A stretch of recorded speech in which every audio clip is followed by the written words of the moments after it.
Jai Sairam, welcome back to my channel. இன்றைக்கி இந்த பதிவில் சிவபெருமான் வழிபாடு பற்றியும் சிவன் கோவிலில் வழிபாடை செய்யும்போது நம்ம எங்கே ஆரம்பித்து எங்கே முடிக்கணும் அப்படின்றத பற்றி இந்த பதிவில் நாம் தெளிவாக பார்க்கலாம்.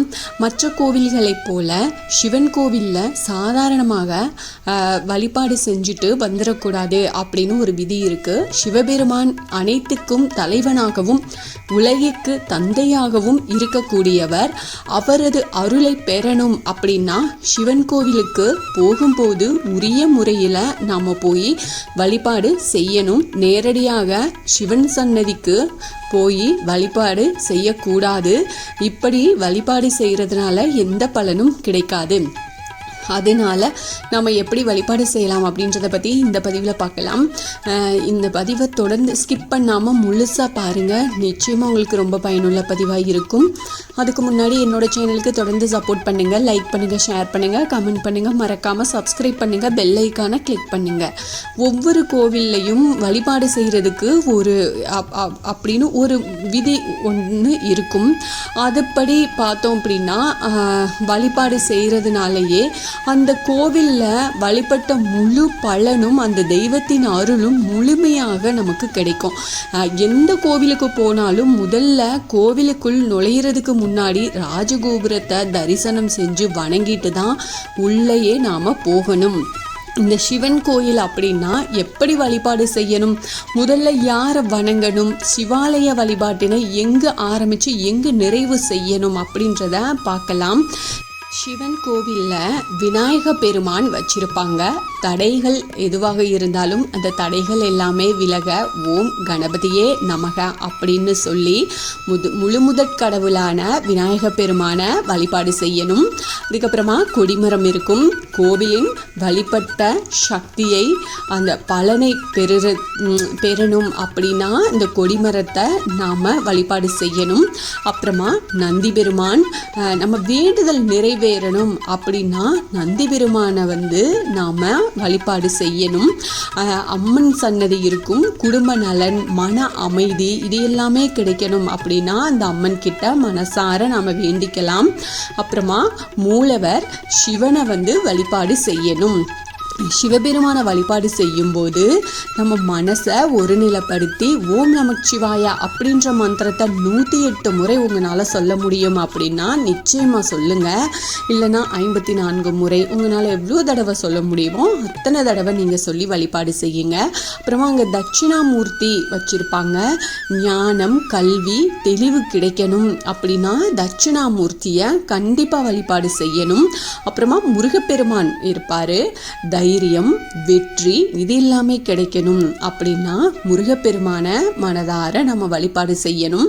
அப்புறம் சண்டிகேஸ்வரர் கண்டிப்பாக இருப்பார். நமக்கு பாவ நிவாரணம் கிடைக்கும். பைரவர் இருப்பார். நம்ம பயங்கள் எல்லாமே நீங்கி நல்ல வழி கிடைக்கணும் அப்படின்னா, தைரியம் கிடைக்கணும் அப்படின்னா பைரவரை வழிபாடு செய்யணும். அப்புறம் நவகிரகம் வச்சிருப்பாங்க. சனி மற்றும் சந்திர தோஷத்துல இருந்து நிவாரணம் கிடைக்கணும் அப்படின்னு நீங்க நவகிரகங்களை வழிபாடு செய்யணும். அப்புறமா மூலவரை 3 முறை அல்லது 5 முறை பிரதட்சணம் செஞ்சு வழிபாடு செய்யணும். மூலவர் சன்னதியை பிரதட்சணம் செய்யும் போது வலது பக்கமாக நடக்கக்கூடாது, இடது பக்கமாக தான் சுற்றி வரணும். மனசுல ஓம் நமச்சிவாயா அப்படின்ற மந்திரத்தை சொல்லியபடியே நாம வலம் வரணும். கூட வர்றவங்க கிட்ட பேசிட்டு வேடிக்கை பார்த்துட்டு இந்த மாதிரி நாம் செய்யக்கூடாது. பிரதோஷ வேளையில் மட்டும் சோமசூக்த முறைப்படி சிவாலயத்தை வலம் நாம் வழிபாடு செய்யணும். அனைத்து தெய்வங்களையும் தரிசனம் செஞ்சு வழிபாடு செஞ்சதுக்கு அப்புறமா இறுதியாக கொடிமரத்துக்கு முன்னாடி நின்று மறுபடியும் நமஸ்காரம் செய்யணும்.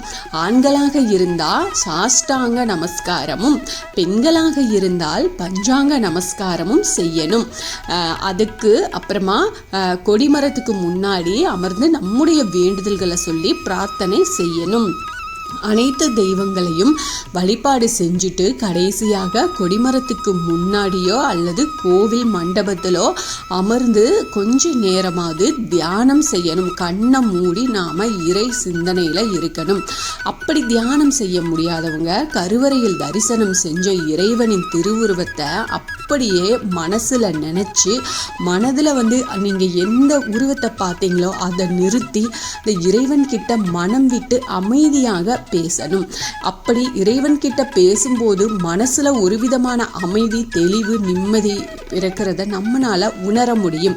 சில சமயங்கள்ல நீண்ட நாட்களாக நமக்குள்ள இருந்த கேள்விகளுக்கு பதிலும் முடிவு எடுக்க முடியாம இருந்த விஷயத்துல தெளிவான முடிவு கூட அந்த இடத்துல அந்த நேரத்துல நமக்கு கிடைக்கும். இது இறைவன் உங்களுக்கு பக்கத்திலேயே இருந்து உங்களை வழி நடத்துகிறார் அப்படின்றதுக்கான ஒரு அறிகுறி தான். சிவன் கோவிலுக்கு ஒரு முறை இப்படி சென்று வழிபாடு செஞ்சு பாருங்க. சிவன் உங்கள் அருகில் இருக்கிறதையும் ஈசனின் கருணையும் அருளும் உங்களுக்கு இருக்கிறது அப்படிங்கிறதையும் உங்களால் நிச்சயமா உணர முடியும். சிவன் கோயிலுக்கு போனீங்கன்னா இந்த மாதிரி வழிபாடு செய்யுங்க. நிச்சயமாக உங்களுக்கு நல்ல பலன் கிடைக்கும். இந்த பதிவு உங்களுக்கு ரொம்ப பயனுள்ள பதிவாக இருக்கும் அப்படின்னு நான் நம்புகிறேன். இதில் ஏதாவது சந்தேகம் இருந்தால் எனக்கு கமெண்ட்டில் கேளுங்க, நான் பதில் சொல்கிறேன். என்னோடய சேனலுக்கு தொடர்ந்து சப்போர்ட் பண்ணுங்கள், லைக் பண்ணுங்கள், ஷேர் பண்ணுங்கள், கமெண்ட் பண்ணுங்கள், மறக்காமல் சப்ஸ்கிரைப் பண்ணுங்கள், பெல் ஐக்கானை கிளிக் பண்ணுங்கள். இது போல் எனக்கு தெரிஞ்ச ஆன்மீக பதிவுகளை உங்ககிட்ட நான் ஷேர் பண்ணுறேன். Thank you friends. மீண்டும் அடுத்த பதிவில் சந்திப்போம்.